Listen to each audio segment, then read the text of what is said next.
straight grade versus multivis and the oil retention that happens on the cylinder walls or other oil wetted surface. So this question, I kid you not, we probably answer at least 15 to 20 times a day at any of the air shows. So we're at Sun and Fun, we're here. This is a very common question. And so what we did, one of our scientists back in Bartlesville actually came up with this test. And what he did is, it's very simple. Anybody can repeat any of these tests. So this is not proprietary in any way, but we took actually just a piece of steel, it's a little coupon, and we actually dipped it in oil. And then on the other end of the steel, we just had a string and we attached it to a balance, just a scale essentially. And so we actually dipped it in the oil, then we went back and looked at different periods of time, 2 hours, 24 hours, 48 hours, all the way out to 7 days. And what we wanted to look at was how much oil was still on that actual metal coupon. And so what we did also is just to make sure there wasn't anything maybe throwing us off, we actually repeated this 3 times. So what you see here is an average of 3 data points. So we did our XC, we did our Type A, and we did a competitive multigrade. And so also pay attention to the scale here on the y-axis because it's pretty small, right? So you're at the 2nd decimal place here.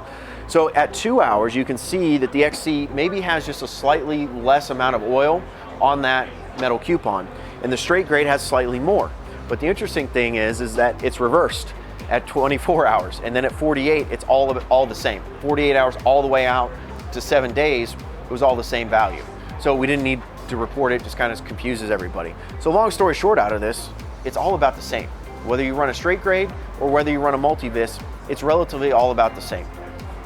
Yeah, I mean, corrosion is our engine's #1 enemy. So in those times whenever they're sitting, depending on how much and how often you're flying, we always hear you'd rather have an engine with higher time that gets flown on a regular basis than lower time. And it is to prevent and keep that boundary layer consistently flowing on the engine. But what that's trying to showcase is that, you know, you don't have to run the straight weight because the multi-weight will give you better protection during those starting periods and running periods.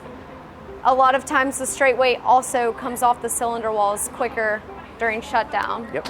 So you got to think of it this way too. Lubricants do a lot of different things in an engine, right? So in aircraft engines, they're designed to wear, right? They're designed to be overhauled over time. So as you get higher in time, those clearances become larger throughout the engine, right? Specifically around the rings and the cylinder walls. So the thicker the oil film that you can have, the more sealing effect that you're going to have also on that engine. So that's the other aspect of running a multi-viscosity, conversely to a straight grade.